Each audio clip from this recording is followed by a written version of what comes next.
الحمد لله وكفى وسلام على عباده الذين اصطفى خصوصا على خير الورى وصاحب قاب قوسين أو أدنى أما بعد فأعوذ بالله من الشيطان الرجيم بسم الله الرحمن الرحيم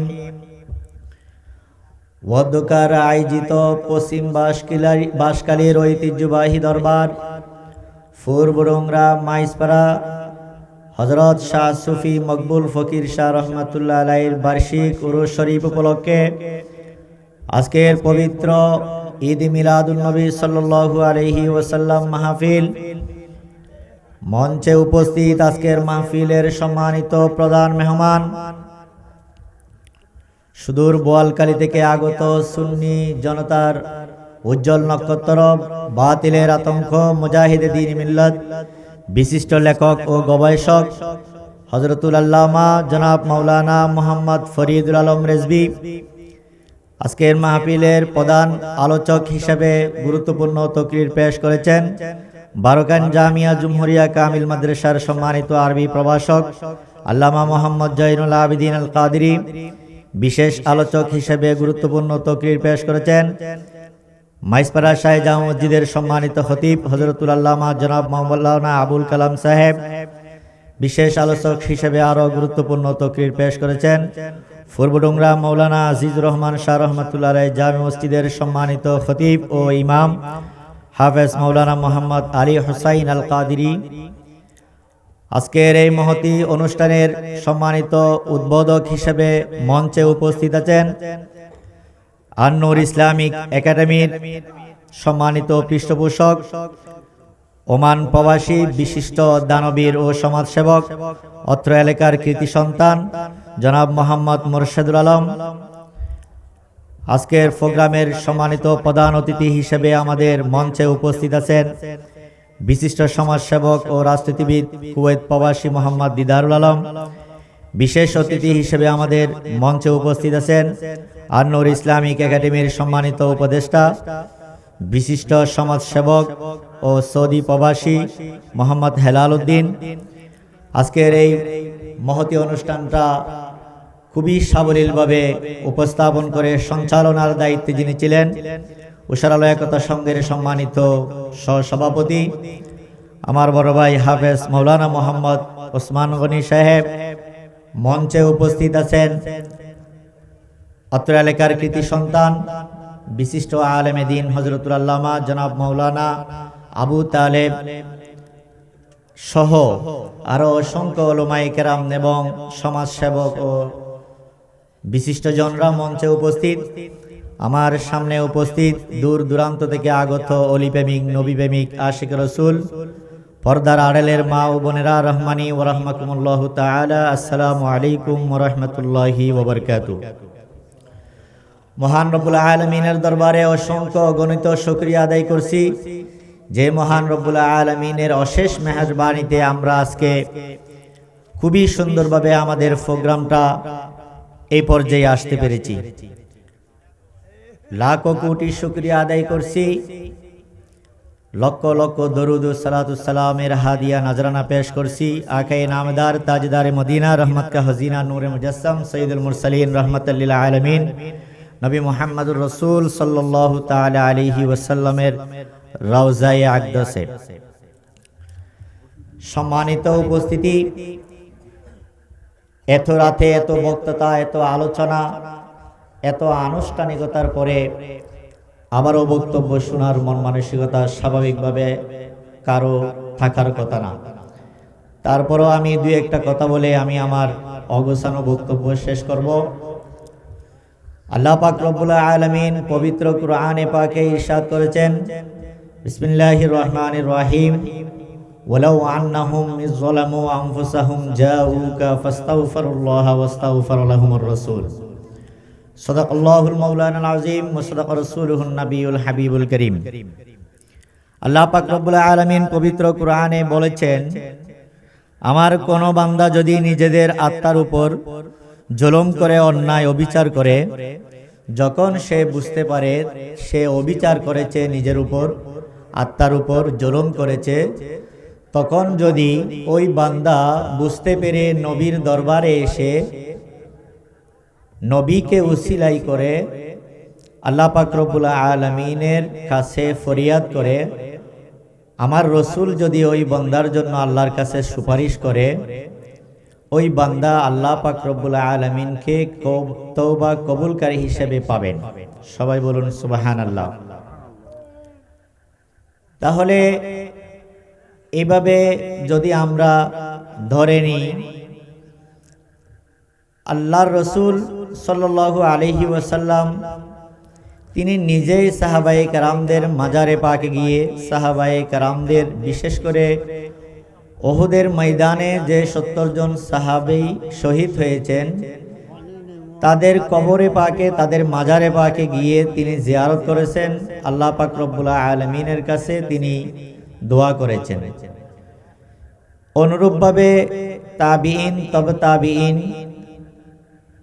শুধু তাই না, সারা বিশ্বের মধ্যে ইসলামকে যারা প্রচার প্রসার করেছেন তাদেরকে বলা হয় আউলিয়া ইকরাম। এই আউলিয়া ইকরামের মাজারে পাকে যাওয়া, এটা আমার রসুল হাদিসে পাকের মধ্যে আমাদেরকে শিক্ষা দিয়েছেন। কোনো বান্দা যদি পাপ করে, জুলুম করে নিজের উপর, তাদেরকেও আল্লাহ রসুল সাল্লাল্লাহু আলাইহি ওয়াসাল্লামের দরবারে গিয়ে আল্লাহ রসুলকে উসিলা বানিয়ে আল্লাহ পাক রব্বুল আলামিন আল্লাহর দরবারে তওবা করার সুযোগ দান করেছেন। আল্লাহ রসুলের দরবারে যাওয়ার, গিয়ে আল্লাহর কাছে দোয়া করা, ঠিক আল্লাহর রসুল যারা অনুসারী সাহাবায়ে কেরাম, তাবিঈন, তবে তাবিঈন তথা আউলিয়া কেরামের কাছে গিয়ে জিয়ারত করা, তাদেরকে উসিলা বানিয়ে আল্লাহর কাছে দোয়া করা, এটা কোরআন এবং হাদিস দ্বারা প্রমাণিত। সুতরাং আমাদের সম্মানিত প্রধান মেহমান খুবই ওই বিষয়ের দিকে ইঙ্গিত রেখে আপনাদেরকে বোঝানোর চেষ্টা করেছে, কারা ওরস মাহফিলকে, কারা মাজার জিয়ারতকে বেদাতের ফতোয়া দেওয়ার জন্য চেষ্টা করে, সেই বিষয়ে আমাদের সম্মানিত প্রধান মেহমান আলোচনা করার চেষ্টা করেছেন। আমি এত বক্তব্য বাড়াবো না। ওরস এটা এমন একটা জিনিস, এটার ব্যাখ্যা করতে গেলে হুজুরের সামনে আমার জন্য সম্ভব কোনো বিষয় না। তাছাড়া আমি যতটুকু বুঝি সেটা হচ্ছে, আমাদের দেশে, আমাদের এখানে ওরস বলতে শরীয়ত সম্মত যে ওরস, সেটা হচ্ছে কতগুলো ভালো কাজের সমন্বয়ে সংগঠিত একটি কাজ। তার মধ্যে একটি পাঠ হচ্ছে জিয়ারত করা। যার ওরসে পাক হবে তার মাজারে পাক জিয়ারত করা, এটা হচ্ছে ওরসের জন্য 1 নম্বর হক। আমরা কি আসার পরে আজকে হযরত শাহ সুফি মকবুল ফকির শাহ রহমাতুল্লাহ আলাইহির মাজার জিয়ারত করেছি? আপনারা করেছেন? যারা করেছি আলহামদুলিল্লাহ ভালো। যদি কোনো কারণে কাদের মিস্টেক হয়ে যায় তাহলে সেটাও আমরা আজকে জিয়ারতটা সেরে নিব। ওরসের 2 নম্বর পাঠ হচ্ছে ওয়াজ ও নসিহত, যেটা এতক্ষণ পর্যন্ত আপনারা শুনে আসছেন সম্মানিত উলামা ইকরামের কাছ থেকে। ওরসের 3 নম্বর পাঠ হচ্ছে ইতআমুত তুআম, মানুষকে খাওয়ানো। জিয়ারত, ওয়াজ ও নসিহত এগুলা করার পরে যদি তকদিরে থাকে, রিজিকে থাকে, কোনো ব্যবস্থা হয়, তাহলে তাবরুক গ্রহণ করা, বা যারা ইন্তেজামিয়া কমিটি রয়েছে আপনাদের জন্য তাদের তাবরুকের ব্যবস্থা করা, এই সমস্ত বিষয়ের সম্মিলিত একটি কাজের নাম হচ্ছে ওরস। কিন্তু এর পরেও আমাদের দেশে অনেকগুলা ওরস রয়েছে, যে ওরসগুলোতে শরীয়তের বিরোধী অনেকগুলা কর্মকাণ্ড সংঘটিত হয়। শুধুমাত্র খাওয়া দাওয়া নিয়ে এই ওরসগুলা হয়ে থাকে। শরীয়ত সম্মত কোনো ওরস যদি হয়ে থাকে, শরীয়ত সম্মত ওরস কাকে বলে আমি ব্যক্তিগতভাবে মনে করি, সেই রকম যদি কেউ দেখতে চায়, জানতে চায়, আলহামদুলিল্লাহ আমাদের হযরত শাহ সুফি মকবুল ফকির শাহ রহমাতুল্লাহ আলাইহির ওরস যেটা আজকে হচ্ছে, এটা তার উজ্জ্বল একটি উদাহরণ। আপনারা আমাদের এই ওরসে শরীয়তের বাহিরে কোনো একটা বিষয় সংগঠিত না হওয়ার জন্য আমরা যারা দায়িত্বে আছি আপ্রাণ চেষ্টা করি। তারপরেও যদি কোনো ভুল ভ্রান্তির কারণে হয়ে থাকে, সেটা যদি আমরা জানতে পারি, পরে সংশোধন হওয়ার জন্য মন মানসিকতা নিয়ে আমরা প্রস্তুত থাকি। সুতরাং আমরা ওরস কাকে বলে, আল্লাহর ওলিদের দরবারে যাওয়া। এখানে মঞ্চে যাদেরকে দেখতেছেন, আমার জানা মতে আমিও তাদের সাথে কয়েকটি জায়গায় যাওয়ার সুযোগ হয়েছে। অধিকাংশ আমাদের এই অঞ্চলের মানুষ, এই এলাকার মানুষ খুবই দরবার ভক্ত মানুষ। বিভিন্ন দরবারের সাথে এই এলাকার মানুষের সুসম্পর্ক রয়েছে। সুতরাং আমাদেরকে যতই বিভ্রান্তি করার জন্য ওরসের বিরুদ্ধে, মাজারের বিরুদ্ধে যত ধরনের বক্তব্য আসুক না কেন, সেটা আমাদেরকে এড়িয়ে চলতে হবে। আমাদের নিজেদেরকে বুঝতে হবে আমরা সাধারণ মানুষ, আমরা কি করেছি। আল্লাহর একান্ত বান্দা যারা আছে, যারা ইসলামকে নিয়ে গবেষণা করে, যারা যুগের শ্রেষ্ঠ মুহাদ্দিস, যুগের শ্রেষ্ঠ মুফতি, যুগের শ্রেষ্ঠ মুফাসসির, শুধু তাই না, এমনকি মাযহাবের ইমামরা কি করেছে সেদিকে যদি আমরা যাই, তাহলে আমরা এই বিষয়ে সুন্দর একটা সলিউশন পাব। আমি আপনাদের সম্মুখে একটা ছোট উদাহরণ দিয়ে আমার বক্তব্য শেষ করব। সেটা হচ্ছে, আপনারা হয়তো অনেকে জানেন আমাদের ইসলাম ধর্মের মধ্যে মাযহাব রয়েছে 4টা। ইমাম আবু হানিফার হানাফি মাযহাব, শাফি মাযহাব, হাম্বলি মাযহাব, মালিকি মাযহাব। এই 4টা মাযহাবের ইমামের মধ্যে আওলাদে রসুল আছেন শুধুমাত্র একজন, তিনি হচ্ছেন ইমাম শাফি রহমাতুল্লাহ আলাইহি। ইমাম শাফি রহমাতুল্লাহ আলাইহি হচ্ছেন আওলাদে রসুল, আর বাকি 3জন মাযহাবের ইমাম ওনারা কিন্তু আওলাদে রসুল না। এই ইমাম শাফি রহমাতুল্লাহ আলাইহি যখন কোনো একটা বিপদে পড়তেন, কোনো একটা মাসালা মাসাইল বুঝতে না পারতেন, তিনি কিন্তু ইমাম আবু হানিফা রহমাতুল্লাহ আলাইহির দরবারে যাইতেন। ইমাম আবু হানিফা রহমাতুল্লাহ আলাইহির দরবারে গিয়ে 2 রাকাত নামাজ আদায় করতেন।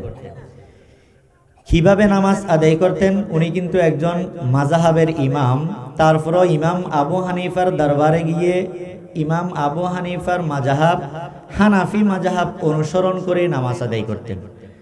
ইমাম শাফির মাযহাব, শাফি মাযহাবের মধ্যে রফে আদাইন রয়েছে, বিভিন্ন হাত উঠানো রয়েছে, ওভাবে না করে হাত এখানে বাঁধা রয়েছে, ওরকম না করে ইমাম আবু হানিফার হানাফি মাযহাবের মধ্যে যেভাবে নামাজ পড়ার নির্দেশনা রয়েছেন, ইমাম শাফি ইমাম আবু হানিফার মাজারে পাকে গিয়ে ওইভাবে 2 রাকাত নামাজ আদায় করতেন।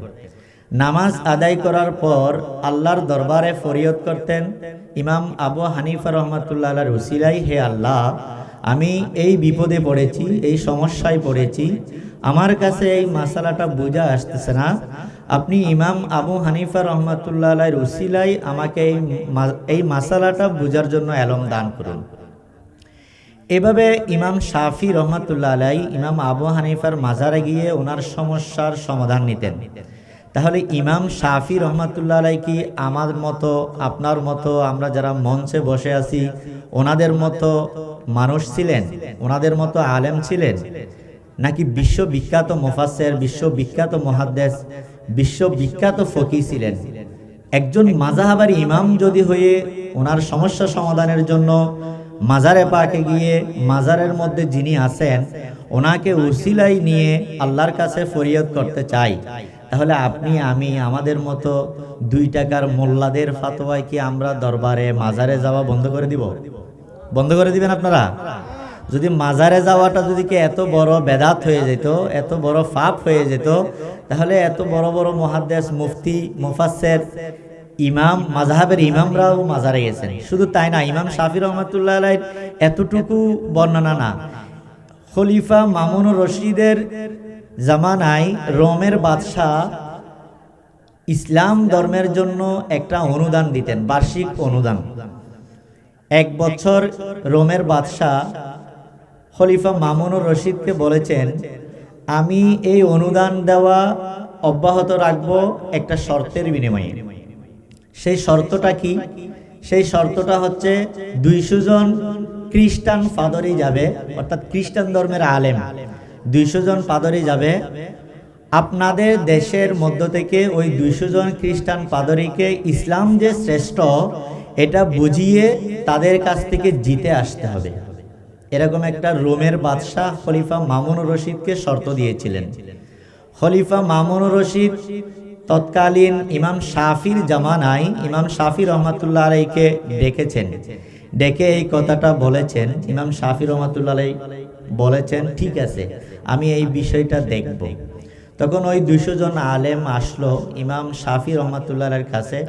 ইমাম শাফি রহমাতুল্লাহ আলাইহি বলেছেন, আপনারা যেই বিষয় নিয়ে আমার কাছে আসছেন ওই বিষয় নিয়ে আপনাদের সাথে আমি বসবো, কথা বলবো, এটার সমাধান দিব, তবে এখানে না, আপনারা আমার পিছনে পিছনে আসেন, আমি যেই জায়গায় গিয়ে দাঁড়াবো, যেখানে গিয়ে অবস্থান করব, আপনারাও ওখানে আসবেন, ওখানেই আপনাদের সাথে আমি এই বিষয় নিয়ে কথা বলবো।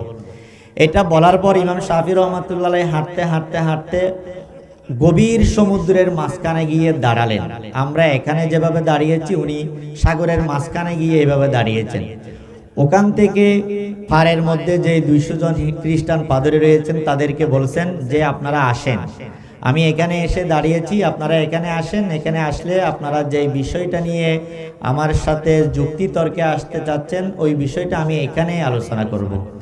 আচ্ছা, আপনারা কি বলেন ওই খ্রিস্টান 200 জন পাদরির কি ওই ক্যাপাসিটি আছে যে গভীর সমুদ্রের মাঝখানে গিয়ে ইমাম শাফি রহমাতুল্লাহ আলাইহির পাশে দাঁড়িয়ে কথা বলার সুযোগ আছে? কিন্তু ইমাম শাফি রহমাতুল্লাহ আলাইহি এটা ওই যুগের কত বড় মাপের একজন মুহাদ্দিস, মুফতি, মুফাসসির হলে, আল্লাহ ওয়ালা হলে এরকম একটা কারামত দেখাইতে পারে। এই কারামতটা দেখে ওই 200 জন খ্রিস্টান পাদরি অকপটে স্বীকার করে নিলেন যে ইসলাম ধর্মই সত্য, আমরা এই ইসলাম ধর্মের উপরে ঈমান এনেছি। সবাই বলুন আলহামদুলিল্লাহ।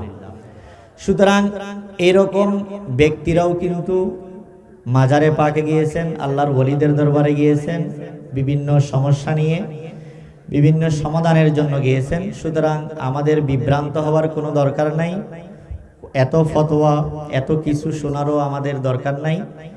এই যে আল্লাহর ওলিরা না হলে ইসলাম প্রচার প্রসার হতো না, এটার কৃতজ্ঞতা স্বরূপ হলো অন্তত তাদের মাজারে গিয়ে আমাদের কৃতজ্ঞতা প্রকাশ করে জিয়ারত করা উচিত। আমি আজকের প্রোগ্রামে যারা সহযোগিতা করেছেন, এসে উপস্থিত হয়েছেন, তাদের সবাইকে হযরত মকবুল ফকির শাহ রহমাতুল্লাহ আলাইহির বরকাত ফয়জাত হাসিল করার যেন আল্লাহ পাক আমাদেরকে তৌফিক দান করুন। সবাই বলেন আমিন। আল্লাহ পাক রব্বুল আলামিন আমাদেরকে এই ওরসটা সুদীর্ঘ বছর ধরে আমরা করে আসার একটা সুযোগ পেয়েছি। আমাদের এই অনুষ্ঠান করার জন্য বিশেষ করে এই এলাকার যারা প্রবাসী রয়েছেন, প্রবাসী সদস্যরা রয়েছেন, তারা অত্যন্ত আমাদেরকে পরামর্শ দিয়ে, বুদ্ধি দিয়ে এবং আর্থিকভাবে সহযোগিতা করে এই অনুষ্ঠানটা করে। আমরা শুধুমাত্র উদ্যোগটা নিই, সমস্ত সবকিছু আর্থিকভাবে আমাদের এই এলাকার মানুষরাই আমাদেরকে সহযোগিতা করেন। আমরা আমাদেরকে এইভাবে সহযোগিতা করতে এসে অনেকে গতবারও আমাদেরকে গরু দিয়েছেন, এইবারও আমাদের সম্মানিত প্রধান অতিথি মোহাম্মদ দিদারুল আলম উনিও গরু দিয়েছেন, আগামীবারও দেওয়ার জন্য প্রতিশ্রুতি দিয়েছেন। এবারে হুজুরদের সমস্ত খরচ যত টাকা সেটা ইতিমধ্যে আপনারা শুনেছেন, মোর্শেদ ভাই আর হেলাল আঙ্কেল ওনারা দিয়েছেন, এবং আরও অনেকে 5,000 10,000 অনেকে অনেক কিছু দিয়েছেন। বিশেষ করে উষার আলো একতা সংঘের সম্মানিত উপদেষ্টারা, সদস্যরা টাকা দিয়েছেন এবং সময়ও দিয়েছেন। সবার কৃতজ্ঞতা প্রকাশ করছি। আল্লাহ পাক রব্বুল আলামিন যেন সবার মনের আশা, দিলের আশা পূর্ণ করে। আমি আজকের প্রোগ্রাম থেকে আল্লাহ পাক রব্বুল আলামিনের কাছে এই প্রার্থনাটুকু করি। সবাই বলুন আমিন। আল্লাহ পাক রব্বুল আলামিন আমাদেরকে যদি তৌফিক দেন বা সুযোগ দেন, তাহলে ইনশাল্লাহ আমরা আগামীবারও এর চাইতে আরও সুন্দরভাবে প্রোগ্রামটা করার চেষ্টা করব। এই প্রোগ্রাম করতে গিয়ে আমাদের যদি কোনো ধরনের ভুল ত্রুটি হয়ে থাকে, ইচ্ছায় কিংবা অনিচ্ছায়, তাহলে আপনারা আমাদেরকে ক্ষমা সুন্দর দৃষ্টিতে দেখবেন, আমাদেরকে শুধরাই দিবেন, পরামর্শ দিবেন, ভবিষ্যতে যেন আমরা এই ভুল থেকে এড়িয়ে চলতে পারি। আরেকটা কথা আমি বলে আমার বক্তব্য শেষ করব, সেটা হচ্ছে আপনারা জানেন আমাদের এলাকায় মোশাররফ আলী মিয়ার বাজারে যাওয়ার আগে পুলিশ বাড়ির পরে আমরা একটা প্রতিষ্ঠান করছি, যে আমাদের সম্মানিত আজকের প্রোগ্রামের উদ্বোধক মোর্শেদুল আলম ভাইয়ের ওনার বিল্ডিংয়ের 2য় তলায় আমরা একটা প্রতিষ্ঠান করেছি। ওটার নাম হচ্ছে আন-নূর ইসলামিক একাডেমি। এটা হচ্ছে যে আধুনিক শিক্ষা এবং ইসলামী শিক্ষার সমন্বয়ে একটা অত্যাধুনিক একটা পরিকল্পনা নিয়ে আমরা আগাচ্ছি। ভালো মানের টিচিং আমরা ওখানে দেওয়ার চেষ্টা করতেছি। আমরা ওখানে আবাসিক অনাবাসিক ডে কেয়ার সহ বিভিন্ন ধরনের সুযোগ সুবিধা রেখেছি। আপনারা আমাদের অফিসে আসবেন, মাদ্রাসায় ভিজিট করবেন, দেখে শুনে আপনাদের সন্তানদের জন্য সিদ্ধান্ত নেবেন। আমাদের আশেপাশে অনেকগুলো প্রতিষ্ঠান রয়েছে, কোনো প্রতিষ্ঠানে কিন্তু খারাপ না, তবে পরিবেশ পরিস্থিতির উপরে বিবেচনা করে অনেকে অনেক ধরনের সুযোগ সুবিধা রাখতে পারে না। সেই কথা বিবেচনা করে আমাদের এলাকার অনেকগুলা ছেলে মেয়ে, অনেকগুলা অভিভাবক শহরমুখী হয়ে যায়। ওই শহরের প্রতিষ্ঠানে যে ধরনের সুযোগ সুবিধা দেওয়া হয়, ওগুলার থেকেও আরও বেটার সুযোগ সুবিধা দেওয়ার মন মানসিকতা নিয়ে আমরা এই আন-নূর ইসলামিক একাডেমি এই প্রতিষ্ঠানটা প্রতিষ্ঠিত করেছি। ওই প্রতিষ্ঠানের পৃষ্ঠপোষক হিসেবে দায়িত্বে আছেন ওই বিল্ডিংয়ের এই কর্ণধার, অত্র এলাকার কৃতি সন্তান, আমাদের আজকের প্রোগ্রামের সম্মানিত উদ্বোধক জনাব মোহাম্মদ মোর্শেদুল আলম, এবং ওই প্রতিষ্ঠানের উপদেষ্টা হিসেবে আমাদের সাথে সুন্দর পরামর্শ দিয়ে এবং আর্থিকভাবে যত ধরনের সমস্যা রয়েছে এগুলো সমাধান করে উপদেষ্টা হিসেবে দায়িত্ব পালন করেছেন আজকের মাহফিলের বিশেষ অতিথি জনাব মোহাম্মদ হেলাল উদ্দিন। এবং অত্র এলাকার অনেক মান্যগণ্য ব্যক্তিগণ আমাদের পরামর্শ দিয়ে এই প্রতিষ্ঠানটা সহযোগিতা করার জন্য সহযোগিতা করতেছেন। ইতিমধ্যে গত 2 তারিখ আমাদের এই প্রতিষ্ঠানটা উদ্বোধন হয়েছে, এখনো পর্যন্ত ভর্তি কার্যক্রম চলমান রয়েছে। আগামী 11 তারিখ রোজ রবিবার থেকে আমাদের ওখানে নিয়মিত পাঠদান ক্লাস আরম্ভ হবে ইনশাআল্লাহ। আপনারা আসবেন, আপনাদের সবাইকে আমাদের প্রতিষ্ঠানে দাওয়াত দিচ্ছি, এসে দেখে যাবেন আমাদের পরিবেশ সম্পর্কে। আমাদের ওখানে সম্পূর্ণ সিসি ক্যামেরার আওতায় গেট লক এবং সিকিউরিটি গার্ডের পর্যবেক্ষণের মাধ্যমে আমরা সার্ভিসটা দিয়ে রাখতেছি। এবং ইতিমধ্যে আমরা কিছু ভবিষ্যৎ পরিকল্পনাও আপনাদের সম্মুখে উপস্থাপন করেছি, যেগুলো লিফলেট ব্যানারের মাধ্যমে আপনারা জানতে পেরেছেন। আমি আর কথা দীর্ঘ করব না, আপনারা আমাদের প্রতিষ্ঠানে আসবেন, এসে সহযোগিতা করবেন, পরামর্শ দিবেন। যদি আপনি মনে করেন আমাদের আশেপাশে বিভিন্ন প্রতিষ্ঠান কিংবা অন্যান্য প্রতিষ্ঠানের তুলনায় আমাদের এখানে সুযোগ সুবিধা, পড়াশোনার মান ভালো হবে, তাহলে আপনি আপনার সন্তানের জন্য, আপনার ভাইয়ের জন্য, আত্মীয় স্বজনের জন্য আপনি সিদ্ধান্ত নেবেন। আমি বলবো না আপনারা এসে আমাদেরকে একটা স্টুডেন্ট ভর্তি করে দেন, এটা আমরা বলবো না, কারণ আপনার সম্মানিত একটা এই কলিজার টুকরা সন্তান কোন প্রতিষ্ঠানে পড়বে, কোন পরিবেশে পড়বে, সেটা আমার থেকেও আপনি আপনার সন্তানের প্রতি বেশি চিন্তা ভাবনা করবেন। সেক্ষেত্রে আপনার উচিত 8-10টা প্রতিষ্ঠান পর্যবেক্ষণ করে, দেখাশোনা করে, ভালো মন্দ বিবেচনা করে আপনার একটা সিদ্ধান্ত নেবেন। আমি আশা করব অত্র এলাকার, যেহেতু এটা আমাদের এই এলাকা, আমরা আমাদের এলাকার আশেপাশে এই প্রতিষ্ঠানটা করেছি। এই প্রতিষ্ঠানটা করার দীর্ঘদিনের পরিকল্পনা আমাদের ছিল, কিন্তু পরিবেশ এবং একটা আবাসনের ব্যবস্থা হয়নি বিধে আমরা করতে পারি নাই। এখন এই সুযোগটা হয়েছে এবং অত্র বিল্ডিংয়ের মালিক মোর্শেদুল আলম ভাইয়ের সম্মতিতে, ওনার ইচ্ছাতে, উনি সহ আমাদের সাথে একসাথে এই প্রতিষ্ঠানটা পরিচালনার দায়িত্বে রয়েছেন। আপনারা আসতে পারবেন, সমস্যা নাই। যদি ভালো মনে করেন আপনার সন্তানটা আমাদের ওখানে ভর্তি করাইতে পারবেন। এই বলে আমি আমার প্রতিষ্ঠানের উজ্জ্বল ভবিষ্যৎ কামনা করে, অত্র মাহফিলের উজ্জ্বল ভবিষ্যৎ কামনা করে আপনাদের সকলকে ঊষার আলো একতা সংঘের পক্ষ থেকে ধন্যবাদ জ্ঞাপন করে আমি আমার অবসান বক্তব্য শেষ করছি। ওমা তৌফিক ইল্লা বিল্লাহ। আসসালামু আলাইকুম ওয়া রাহমাতুল্লাহি ওয়া বারাকাতুহু।